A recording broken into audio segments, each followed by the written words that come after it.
ይህ ሕያው ምስክር ነው።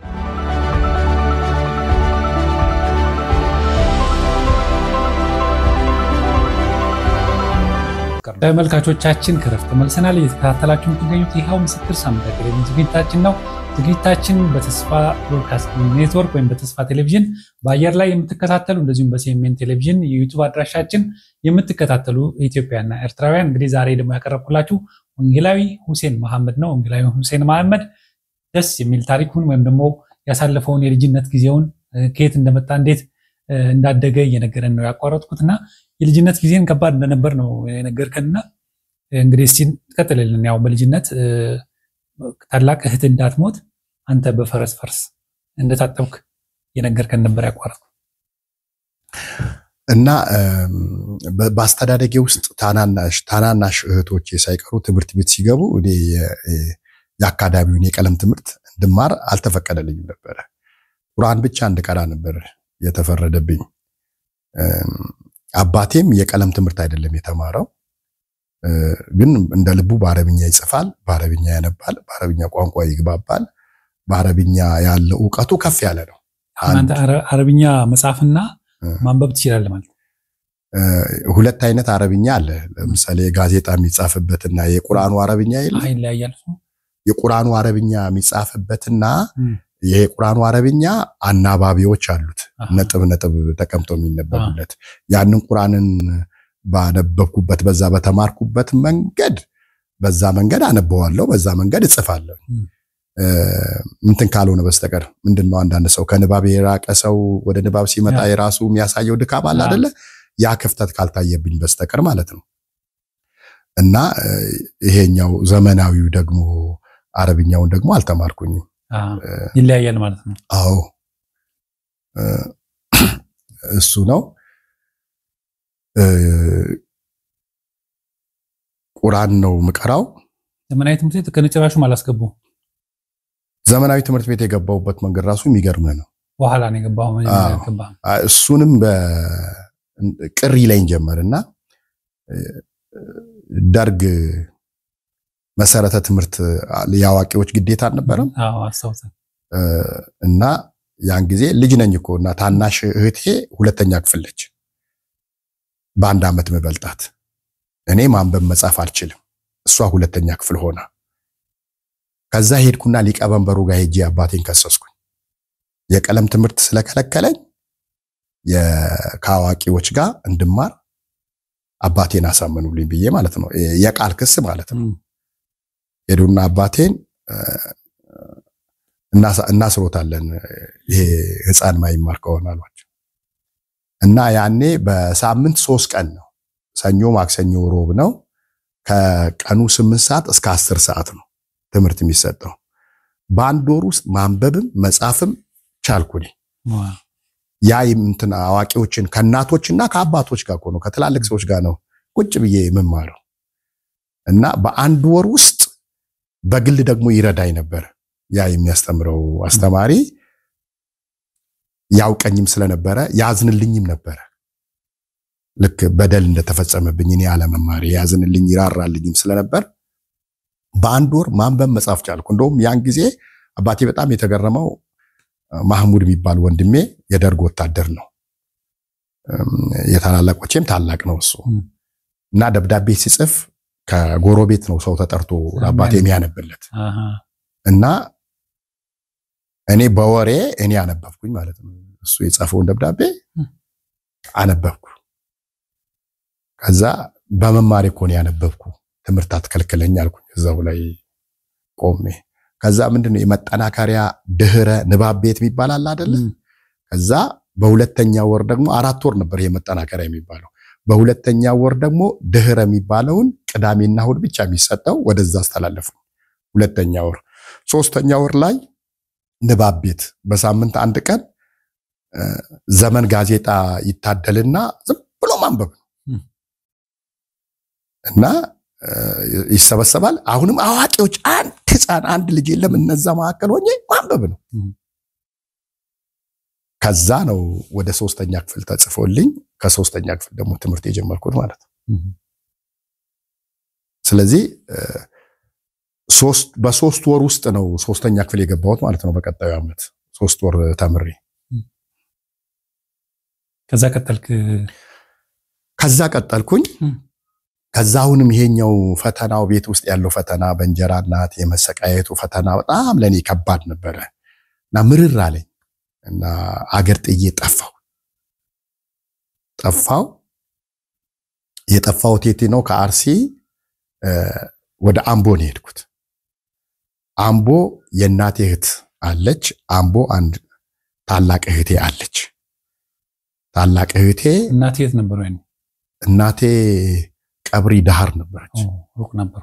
አዎ እዛ በመንግስት ቤት የወታደር ቤት ምንስ ቤት ምግብ ማብሰል የለም። አለ ስራ ተቀጥራ ወይ? እዛ ስራ ተቀጥራ ትሰራለች እሷ። ድንበርኮ ማለት ነው ወደ በጣም እዛ ነበረች እሷ እና እሷ ጋር ለመሄድ አይታሰብም መንገዱምና አምቦ የሚባለውን እኮ ከቀብሪ ዳህር የባሰ ሩቅ ይሁን ቅርብ ይሁን እኮ ምንም ሙቀቱም የለኝም እና አዲስ አበባ መጣው። ያኔ ለጋር ድረስ ያመጣል። እስከዛ ድረስ መጣው። ከለጋር ደግሞ አምቦ የት እንደሚኬድ አላውቅም። ዝም ብሎ ምን እንደመራኝ ብቻ አላውቅም። መርካቶ ሲባል ዝም ብዬ ገባው ታክሲ ውስጥ። ከመርካቶ አምቦ የሚኬድበት የት ነው ብዬ ስጠይቅ ነገሩኝ። አምቦ ሄድኩኝ። ያኔ 4 ብር ከ50 ከፍዬ አምቦ ሄድኩ። አምቦ ሲሄድ ደግሞ እህቴ እንዳለች ልወቅ፣ አክስት እንዳለኝ ልወቅ እንጂ የት እንዳሉ አላውቅም አድራሻቸው። ከዛ ለምኜ የሆነ ቤት አደርኩኝ። እነሱ ከሌሊቱ ወደ 8 ሰዓት ባልና ሚስት ተጣልተው፣ ያኔ እንግዲህ የደርግ ጦርነት ጊዜ ነበር፣ የህወሓትና የሻቢያ ጦርነት አገሪቱ ቀውጤ የሆነችበትም ሰዓት ነበር። 1982 ዓመተ ምህረት ነው ይሄኛው ጊዜ ዓመተ ምህረቱን አስታውሳለሁ። ልጅ ነኝ። ከቤት ተባረርኩኝ። ከ8 ሰዓት ውጣ ብለው አባረሩኝ። ሳላይ ቢሆንስ ብለው ባልና ሚስቶች ማለት ነው። እህቴ ጀምር ማለት እህቴ ያለችም ለምኜ ያደርኩበት ቤት። እና ወጣሁኝ። መስጊድ አሳዩኝ። እሺ ሄጄ መስጊድ እንኳን ልደር አልኩኝ። እና ከወጣው በኋላ አሳዘንኳቸው መለሰለኝ። መልሰው አስገቡኝ። ቁጭ ብለው አደሩ እየጠበቁኝ። ልጅ ነኝ እኔም በሰቀቀን እንቅልፍ አልወሰደኝም። በጣም የሚገርም ነው። ከዛ ዝም ብዬ አስፋልቱን እያያዝኩ እሄዳለሁ። በቃ የት እንደሚሄድ አላውቅም። ማረፊያ የት እንደሆነ አላውቅም። ከዛ የሆነ አስፋልቱ ቦታ ላይ ስደርስ ሌላ ብሎ ሲጣራ ሰማሁ። አንድ ሰው ሌላ ማለት የኔ እህቴ ናት ሲባል፣ እቺ ሌላ ሲባል በቃ ሌላ ያለ ሁሉ እስከማይመስለኝ እሷ ናት ብዬ እሷ ማቤት ስትል እየተከተልኩ ሲሄድ በትክክል ራሷ እህቴ ሌላ ናት። እና ከዛ እሷ አክስቴ ጋር ወሰደችኝ።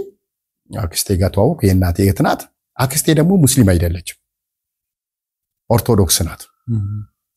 ወዲያውኑ አክስቴ ትጠመቃለህ፣ ኦርቶዶክስ ትሆናለህ አሉ። ስሜን ቀየሩት።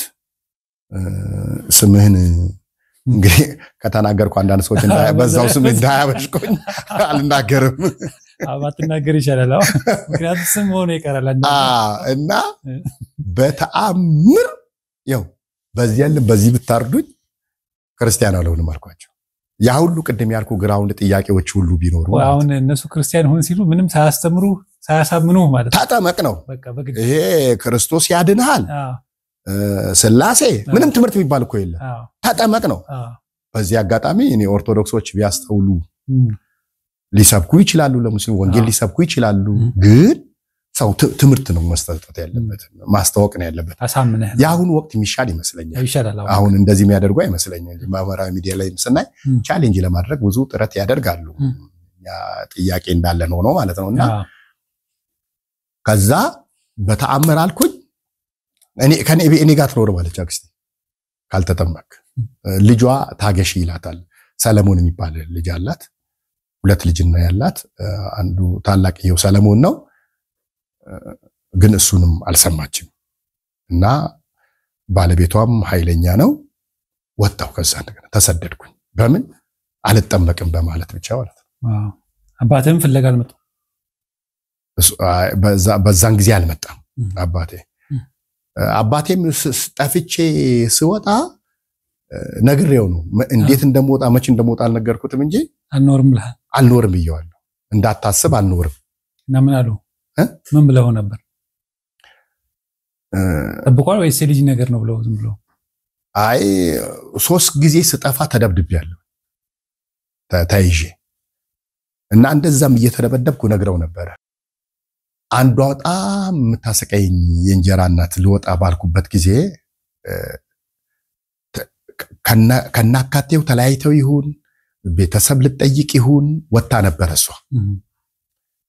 እሷ ወጣ እኔ ደግሞ አንድ እህት አባቴ ከሌላ የሚወልዳት ታላቅ ከናቴ በፊት ካገባት የወለዳት ትዳር የያዘች እህት አለችኝ እሷ ጋር እሄዳለሁ ከአባቴ ሲደበደበኝ እሷ ጋር ነበርኩ ለተወሰነ ጊዜ እሷ ጋር ነበር አዎ ለአንድ 10 ወር እሷ ጋር ኖር ያለውኝ አለማምዳቸው ቀበሌም አስፈርመውት ማለት ነው የእንጀራ እናቴን ፈርማ እና መርዝ ብታበዩ የሆነ ነገር ቢሆን ተጠያቂ ነሽ ተብላ ፈርማለች አይን ያክል ስጋት ነበር ስለዚህ ይታወቃል ማለት እንግዲህ አሁን አምቦ ከሄድኩ በኋላ ካክስቴ ቤት ደግሞ ተሰደድኩ ኦርቶዶክስ ለዓለምሆን እና ይሄ መስጊድ ሄዶ መስገድ መጸዳጃ ቤት ርቀን ወደ ወንዝ ምናምን ስለምንጠቀም ሽንት ቤት ብዬ ነው ዋሽቻቸው መስጊድ ሄጄ የምሰግደው መስጊዱ ቅርብ ነበር ከክስቴ ጋር ከቤቷ ልክ እንደ ጓሮ በለው ነው በጣም ቅርብ ነው መስጊዱ እና ሄጄ ሰግጄ መለስ ነበር ከዛ ከወጣው በኋላ እህቴ ጋር ሄድኩ ታላቅ እህቴ ጋር ሲሄድ እዛው እህቴ ያለችበት ቤት ጎሮ ቤት እስላም ምግብ ቤት የሚባል አለ ቃል ስሙ ራሱ እስላም ምግብ ቤት ነው የሚለው እና እዛ በመስተንግዶ እንድሰራ ተቀጠር መቀጠር ሳይሆን እንዴት ነው ምግብ ለስራ ምግብ በላለው ትምህርት እንድማር እና እዛ አንድ አመት ከ6 ወር ቆይቻለሁና ምንም ባይጋነን 2 ቀን አይበልጥም ንጹህ እንጀራ አይበላውበት ትራፊ ነው የምበላው እኔ ብቻ ሳይሆን እዛ ምን ሰራው በሙሉ አይፈቀድልንም ትራፊ ነው የምንበላውና በርግጥ አስቀያሚ ትራፊ አይደለም በትኩስ ነው የምንበላው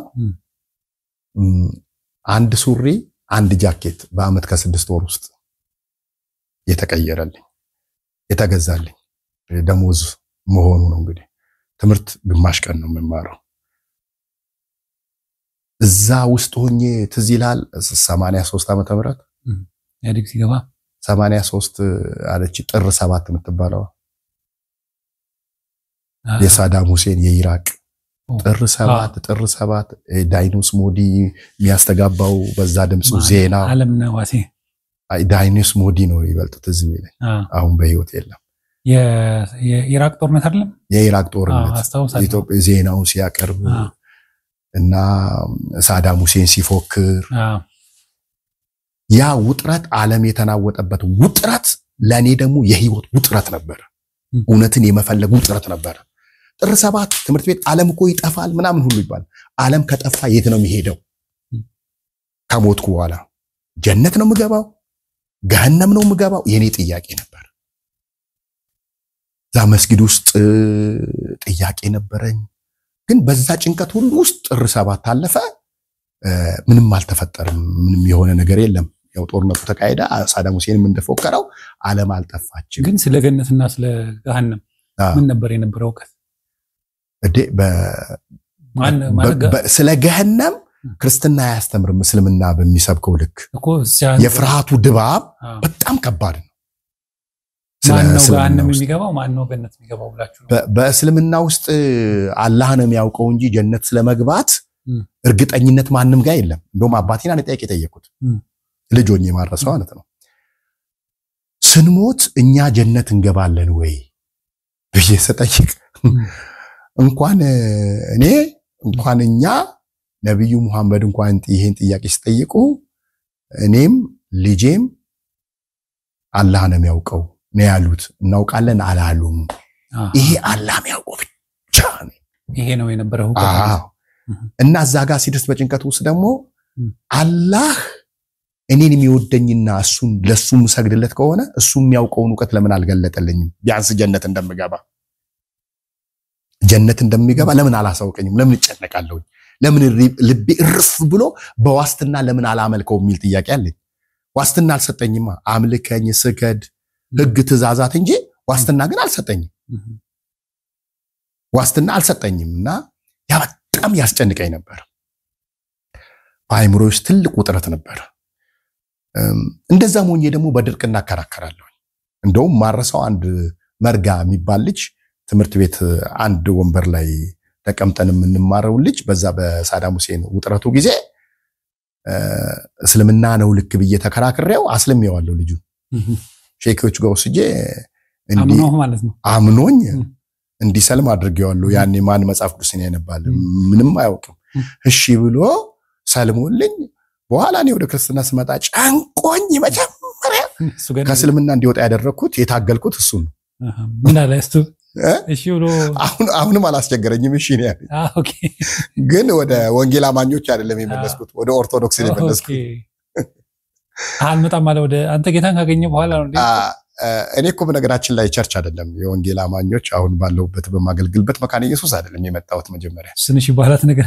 እኔ ጴንጤ ስለመኖሩም አላውቅም አልሰማውማ ሰው እኮ በሰማው ልክ ነው ዕውቀቱ ባገኘው መረጃ ለኔ ሙስሊም ሲባል የኖርኩበት ነው ክርስቲያን ሲባል ኦርቶዶክስ ነው ሌላ አላውቅም ስለዚህ መስጊድ ውስጥ ሆኜ አንድ ጊዜ መጨረሻ የምራይነ ጸሎት ጸለይኩ ብዙ ጊዜ ጥያቄ ነበረ ጭንቀት ነበረ አንድ ቀን ግን እለቱ አርብ ነው አይረሳኝም የምር እንባይ ጠብ ይያለ ከሰላት ከስግደት ቋንቋ ባሻገር አልቅሼ ሰማይና ምድርን የፈጠርክ አላህ ማለልም እግዚአብሔር ማለልም እውነተኛ አምላክ አንተ ካለህ እኔን የፈጠርክ አሰጋጁን የፈጠርክ እዚህ ጀማውን የሚሰግዱት ሁሉ የፈጠርክ አንተ ራስን ግለጥልኝ እንደው ምን አልኩ መሰለ እስከ ዛሬ ሳምንት ድረስ ካልተገለጥክልኝ ያኔ ይሄ ኤቲስት እግዚአብሔር የለም የሚለው ማል አይደለ እየቀዘቀዘ ቢሆንም ወደ 83 አካባቢ ላይ አልሞስተፍቶ ነው በቃ እግዚአብሔር የለም የሚሉትን ነው መቀላቀለው አምላክ የለም የሚሉትን ካለ ተገለጥልኝ ካሌለ በግድ አልከተልህም እስከ ዛሬ ሳምንት በአንድ በኩል እኮ ይሄንን ሰው ሲሰሙ ምን አይነት ደፋር ነውር ይላሉ ልክ ነው እንዴት ለአምላክ ቀጠሮ ይሰጣል አምላክ ሰውን ይቀጥራል እንጂ ሰው አምላክን አይቀጥረው ግን ጭንቀቴ የፈጠረብኝ እንደዛ ብያለሁ እኔ የራስ ጉዳይ ግን ያላለኝ አምላክ ሳምንት አይደለም በዛ ምሽት ነው ከምሽቱ 2 ሰዓት አካባቢ እንቅፋት የመታኝ እንቅፋት ሲመታኝ ሰው ሲደነግጥ የሚለው ነገር አለ አይደለ ኦርቶዶክስ ከሆነ የሚለው አለ ሙስሊም ከሆነ የሚለው አለ በድንጋጤ እኔ ለመድኩት አውዝ ቢላይ ምን ሸይጣን ረጂም እኔ ለመድኩትና ግን ያን ቀን አውዝ ቢላይ ምን ሸይጣን ረጂም አላልኩኝ በስማቡል መንፈስ ቅዱስ አንድ አምላክ አልኩ ከዛስ ይሄንን ብዬ አውዝ ቢላይ ምን ሸይጣን ረጂም ምን አይነት ቃል ነው የምናገረው አልኩኝ የቱን በስማቡል መንፈስ ቅዱስ አንድ አምላክ ያልኩትን አውዝ ቢላይ ምን ሸይጣን ረጂም አልኩ በአላህ ስም ሸይጣን ከኔ ይራቅ አልኩት ማለት ነው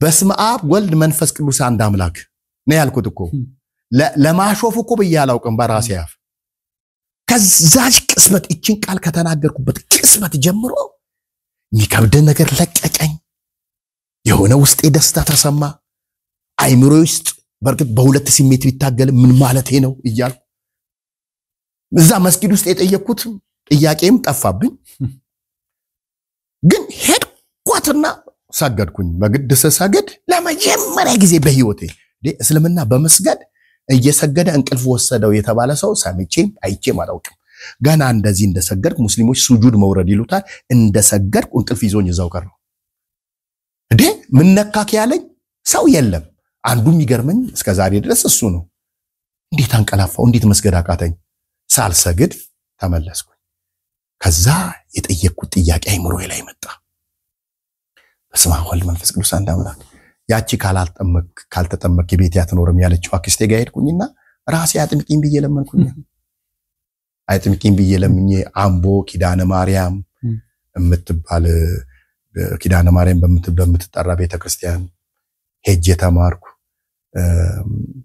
መምህር ኪዳኔ የሚባሉ ለአንድ ሳምንት ነው እንደዚህ መደቡልኝ ምን አስተማሩ ትዝ የሚለኝ ስላሴን በተወሰነ መልኩ አስተምረውኛል መሰረት የሆነ ጥለውብኛል ማለት ይችላልውና እንጂ ጥምቀት የጌታ ራት እያለ ዲፒሊ የተማርኩት ስለ ክርስቶስ ማን ነገሩን ስለ ማዳኑ ስለ ሞቱ ትንሳኤው ስለ ስላሴ አስተማሩኝ ስለ ማርያም አስተማሩኝ ለቤታችን ቅድስት ድንግል ማርያም ወይ በሐሳብሽ ድንግል ነሽ እሱን ጸሎት ከአባታችን የአባታችን ወይ ጸሎት እሱን በቃሌ እንዲዝ አድርገውኛል ከዛ ዛሴት ነው አሁን ጥያቄው መፈጠር የጀመረው በስመ አብ ወወልድ ወመንፈስ ቅዱስ ስጸልይ በስመ አብ ወወልድ ወመንፈስ ቅዱስ አንድ አምላክ ሌላ አልጠራም ያክስቴ ልጅ ሰለሞን እንደዚህ ያለ ኦርቶዶክሶች የሚሰግዱትን ስግደት አብረን እንድንሰግድ ያደርጋል በጣም ይተጋል እሱ 16 ቀን በጥሬ በቆሎ ይጾማል ሰለሞን ብዙ አልቆየውም እኔ የሚገርም ነገርና ገዳመ ኢየሱስ የሚባል ደሞ አለ አምቦ ላይ እሱ ሰለሞን ኪዳነ ማርያም ሰንበት ትምህርት ይማራል እሁድ ያዋቂ ሰንበት ትምህርት እኔ ደግሞ ገዳመ ኢየሱስ አንተ ሁለት ቦታ እንሁን ምን እንደተማርኩ ያካፍልሃለሁ ምን እንደተማርክ ታካፍለኛለህ አለ ኦኬ እንደዛ እናደርግ ግን አንድ ቀን አዳር ፕሮግራም ተደረገ ኪዳነ ማርያም ላይ ተደርጎ አንድ ድራማ ተሰራ እዛ የተሰራው ድራማ ምንድነው በመዝሙር የታጀበ እንግዲህ መዝሙር ለማለት ይከብደኛል ዘፈን ብዬ ደግሞ ሌሎችን እንዳላስቀይም ብቻ ይስፈኑ የሚዘምሩ በዜማ አሉት አረሰው ጴንጤ ሞኝ ነው አማላጅ የለው ጴንጤ ቲቪተኛ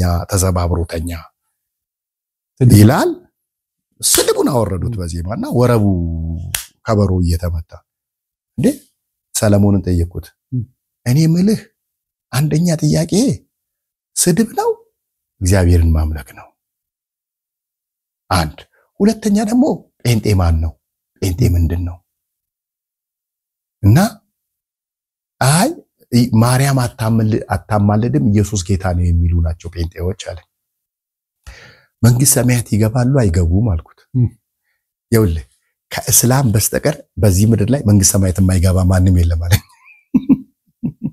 ቃል ማለት ነው አሁን እሱ ጭንቀቱ ምንድነው ወደ ኋላ ብቻ እንዳልመለስበት ሌላ ሁሉ ማምኑ ሁሉ ይገባል በቃ ወደዛ ብቻ እንዳልመለስበት ነው በርግጥ እሱ እናቱ ሙስሊም ስላልነበረች ከእስልምና ወደ ኦርቶዶክስ ስለሄደች ከልጅነቱ ጀምሮ የሚያውቀው ታሪክ የኦርቶዶክስ ነው አባቱ መጀመሪያም ኦርቶዶክስ የነበረ ነው እና እሱን ነው የሚያውቀው ኦርቶዶክስን ለማክረር ለማወቅ እግዚአብሔርን በመውደድ ውስጥ የሚታገል ነው ሰለሞን እና የአይምሮ ላይ ጫረ ከዛ እንትን አበዛለው እኔ ይሄ ዝም ብሎ በሳምንት አንድ ቀን መሄዱ ላይ ሳይሆን ድሮ ስግደት በየቀኑ ስለሆነ የዕለት ተዕለት ትጋት መጽሐፍ ቅዱስ ማንበብ መጽሐፍ ቅዱስ በጨርቅ ተለብሶ ቁጭ ነው የሚለው አያነቡትም ሌላ መጽሐፍ ነው አክስቴም የምታነበው ሳለ ብላ ትደነግጣለች መጽሐፍ ቅዱስን ሳነብ እንዴ ካላነበብኩት እንዴት ነው ህይወቴ የሚያድገው እንነበርና በጣም አነብን ይበልጥ በጣም የምወደው የሐዋርያት ሥራ ነበር እና አነባለውኝ ግን ቀደም ተከተሉን ኬቱ የትኛው ይውጣ ዘፍጥረት ማቴዎስ አላውቅም ነበር ማንንም ሳይመክር ነው ወደ ሐዋርያት ሥራ የገባው አው ዝም ብዬ እንዲሁ አውጥቼው ግልጥ ይልላል አንዳንድ ቦታ ላይ እሱ ስለገጠ እሱኑ ጀምሬ የሆነ እንደ ሳር ነገር ምልክት አድርጌበት ያውም እየፈራው ማለት ነው ክርስቲያየችኝ አላየችኝ ይያልኩ ተደብቄ ነበር ማነበው ያ ሂደት አንድ ቀን ከአክስቴም ጋር ከባለቤቷ ጋር ደግሞ ተጋጨናው ነው ምን ከባለቤቷ ጋር ቤተክርስቲያን አበዛ በፊት ክርስቲያን ኦርቶዶክሱን ነው አሁን ነው አበዛው ምንድን ማካበድ ምን አንተ ሽማግሌ ነህ የምን ጸሎት ነው ምናምን ዝም ብላ ተወራው በቃ ተደመካይ በቃ ምናምን አይነት ነገር አለ እና ብዙዎች የሚቆረቁሩኝ ነገሮች አሉ በጥቂቱ ወራቶኝ ከዛ ገዳመ ኢየሱስ እነት ለመናገር አንድ ሲሳይ የሚባል አሁን ወደ ጌታ መጥቷል ይላሉ አላውቅም የሰንበት ትምህርት ሊቀበንበር 84 ዓመተ ምህረት ጭምር ሊቀበንበር ነበርና በዚህ አጋጣሚ አምቦች ከሰሙ ሲሳይ ሲባል ያባቱ ስም ቢጠፋብኝም እርግጠኛ ነኝ አይረሱትም የሚታወቅ ሰው ስለሆነ ሲሳይ ተጽኖ ፈጣሪ ሰው ነው አንዳንድ ጥያቄዎችን ይሰበስብና ከሱ አቅም በላይ የሆኑትን ከአዲስ አበባ ካሉ ደብሮች አስተማሪዎችም ጋብዞ ጥያቄ እንዲመለስ ያደርግ ነበር ማረሳውና እንደውም አንዱ አስጠይቆ እንዲተነተን ካደረገው ሮሜ ምዕራፍ 8 ቁጥር 34 ለኛም ይመልዳ እና እሱ ራሱ አይረሳኝም በልጅነት አይሞሬ ውስጥ ከዛ አንድ ቀን ሲሳይ አክስቴ አባረኛለች ከአክስቴ ቤትም ተባረያለሁ ባለቤቷ አማካይነት ብዬ እሱ ጋር አንድ ቀን አድሬያለሁ እሱ እዛው ገዳመ ኢየሱስ መቃብር ቦታ ላይ ቤቶች አሉ አንድ ወንድም አለ ራሱ ጋር ለሚያሳደደኝ እሱ ጋር ሄድና አደራለኝ እሱ ጋር አደረ እሺ ምን ይሻለኛል ስለው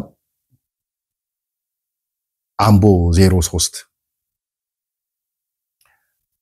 መካነ ኢየሱስ ስቴዲየሙ አጠገብ መካነ ኢየሱስ አለ እዛ ሄድና ንገራቸው ችግር እንደገና ሌላ እምነት ሃይማኖት ስለው አይ እኔም እኮ እዛ ነው የምረዳው አለ እምነቴ ላይ ተጽዕኖ አልፈጠሩብኝም አለ አያስገድዱም ያ ሰባዊ እርዳታ ነው አንተ ስደተኛ ነህ እዛ ሄዳ ያስተምሩሃል አለ በዚህ አጋጣሚ አንዷ ቲክቶክ ላይ ሰርታው ነበር ልክ ትልቅ ሚስጥር እንዳወጣች አድርጋ ሚሽነሪ የነበረ ሚሽነሪ ሲታገዝ የነበረ በተልኮ የተላከ ያለች ብዙ ቲክቶክ ላይ ስትዘላብድ ነበርና ከኔ ታናሽ እህቴ ፍንጭ እንዳገኘች ማለት ነውና እኔ መካነ ኢየሱስ ውስጥ ያለኝ ቆይታ የ1 አመት ከ6 ወር ቆይታ ነው እዛ መካነ ኢየሱስ ሄድኩ ከዛ የት ነበር የሚሄደው አሁንም ሰንበት ትምህርት ነበር የሚሄደው ግን አንድ ቀን አሁን የጴንጤ መኖሩን ሳውቅ እዛ ኦርቶዶክስ አካባቢ የሚደረገው ልምምድ ይሄ ክርስቶስ ላይ ትኩረት የማይደረግበት ከክርስቶስ ውጪ ሌሎች ስብከቶች ሌሎች ድርሳናት መብዛታቸው ጥያቄ ፈጠረብኝ በርግጥ ሰንበት ትምህርት ላይ የተሻለ መጽሐፍ ቅዱስን የማንበብ ትምህርቶች አሉ የማረሳውነት ታሪኮችን የና አብርሃም ታሪክ የና ዳዊት ታሪኮች ይሰበኩ ይተረኩ ነበር በዛው ልክ ደግሞ አንዳንድ ሰማዕታት ማስረጃውን የማላገኝባቸውን ደግሞ እሰማ ነበር ስተት ነው ልክ ነው የሚለው ብዙ ጭንቀት ውስጥ አልገባም ነበር ልቤ አብ ወልድ መንፈስ ቅዱስ አንድ አምላክ በሚለው አርፏል ከዛ ግን አንድ ጸሎት መጸለይ ጀመርኩኝ እዛው መካነ ኢየሱስ ይያለሁ እኔ ነኝ የተሳሳትኩት አብ ወልድ መንፈስ ቅዱስ አንድ አምላክ የሚለው ነው እንጂ የተገለጠልኝ የአብ የወልድ የመንፈስ ቅዱስ አንድ አምላክ እውነተኛ ህዝቦች የት እንዳሉ አልተገለጠልኝም አሁን እነዛን ሰዎች እስካገኝ ድረስ የትም መሄድ የለብኝም ብዬ ኦርቶዶክስ ጋር እርግፍ አድርጌ ለወራት ያክል በእግዚአብሔር ፊት መጸለይ ጀመርኩ ተንበርክኬ አብ ወልድ መንፈስ ቅዱስ አንድ አምላክ እያልኩ አንድ ቀን በምጸልይበት ቦታ ራእይ ያየሁት ራእይ ላየው ማልችለው በጣም ትልቅ ሰው ፊቱን ላየው ማይችል በብርሃን የተሞላ መቼስ እግዚአብሔር በሚገባን መንገድ ነው ለሚናገርና እውነትም ህይወትም መንገድም እኔ ነኝ በእኔ በቀር ወደ አብ የሚመጣ የለም የሚል ድምጽ ከአፉ ሲወጣ ሰማዋለሁ ልክ ይሄን ከሰማው በኋላ መካኒስ የሚል ልቤ ላይ ጮህብኝ ቀጥ ብዬ መካነ ኢየሱስ ገባ እዛው ግቢ ስለነበርኩኝ ማለት ነው ስገባ ያኔ ወንጌላዊ ነው አሁን ቄስ ነው ቄስ አዱኛ ይባላል ዮሐንስ ወንጌል ምዕራፍ 14 ቁጥር 6 ቃል በቃል እየተተረተረ ሰበከው በቃ ስቅስቅ ያለቀስኩኝና ኢየሱስ ኢየሱስ ኢየሱስ ኢየሱስ ማለት ጀመርኩ ከዛ አንድ ነገር ገባኝ አብ ወልድ መንፈስ ቅዱስ አንድ አምላክን እንኳን ላውቀው ሊገባኝ የሚችለው በኢየሱስ ክርስቶስ በኩል ብቻ እንደሆነ ገባኝ የክርስቶስ ኢየሱስ ዘላለማዊ የዓለም ቤዛነቱ ተረዳው ከዛ መካነ ኢየሱስ ነው ቁጭ ብዬ 3 ወር ሰኞ ማክሰኞ ሮብ ሳይባል እስከ አርብ ድረስ ከቅዳሜና እሁድ ውጪ ቄስ ሰለሞን መጋቢ ጉደታ ቱምሳ አስተማሩኝ አዱኛ ቄስ አዱኛ 3 ወር እየተፈራረቁ በመካነ ኢየሱስ የእምነት ማጽኛ ይባላል እሱን ተማርኩኝ በቃ ገባኝ ክርስቶስ በጣም ደስ ይላል እንግዲህ ከዛ በኋላ እንግዲህ ቤተሰብ ጋር ስትሄድ ደግሞ የደረሰብህ ብዙ መከራ አለ ከዛ በኋላ ደግሞ የምትነግረን ብዙ ታሪክ እንዳለ አውቃለሁና ዛሬ ደግሞ ሰዓታችን ሞላ። ዛሬ ሳምንት በዚህ በቀጣይ ክፍል እንገናኛለን ማለት ነው። እሺ ተመልካቾቻችን እንግዲህ ሰዓታችን ስለሞላ እዚህ ላይ ማቋረጥ እንገድዳለን። ነገር ግን ታሪኩ አላለቀም፣ ይቀጥላል። ሁሉን ነገር ይነግረናል። የሚቀጥለው ሳምንት ጠብቃችሁ እንድትከታተሉ አደራላችኋለሁ። ይህን ምስክርነት ሌሎች ደግሞ እንዲሰሙት ሼር አድርጉት። ከአገልግሎታችን ጎን እንድትቆሙ እንደዚሁ እናንተንም ለማበረታታት እንፈልጋለን። በተረፈ ሳምንት በቀጣይ ክፍል እስከምንገናኝ ድረስ ሰናበታችሁ። ተስፋዬ ካሳሁን ነኝ። እስከ ሳምንት ድረስ እግዚአብሔር ይባርካችሁ። ይህ ሕያው ምስክር ነው።